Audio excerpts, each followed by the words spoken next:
নমস্কার, আপনারা দেখছেন ত্রিপুরার খাস খবর। এখনকার এই ভিডিও একটি ছোট্ট ভিডিও, যা হর ঘর তিরঙ্গা নিয়ে।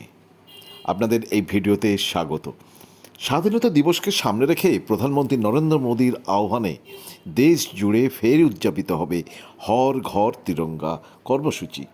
রাজ্য স্তরে এই মহতী উদ্যোগকে সফল করতে আজ মহাকরণের 2 নম্বর কনফারেন্স হলে সংশ্লিষ্ট প্রশাসনিক আধিকারিকদের নিয়ে এক প্রস্তুতি বৈঠকে পৌরোহিত্য করলেন মুখ্যমন্ত্রী ডক্টর মানিক সাহা, যেখানে স্বাধীনতা দিবসে হর ঘর তিরঙ্গাকে নিয়ে নানা পরিকল্পনা সফল করার দিকে জোর দেওয়ার কথাও তিনি জানালেন এবং আলোচনাও হলো।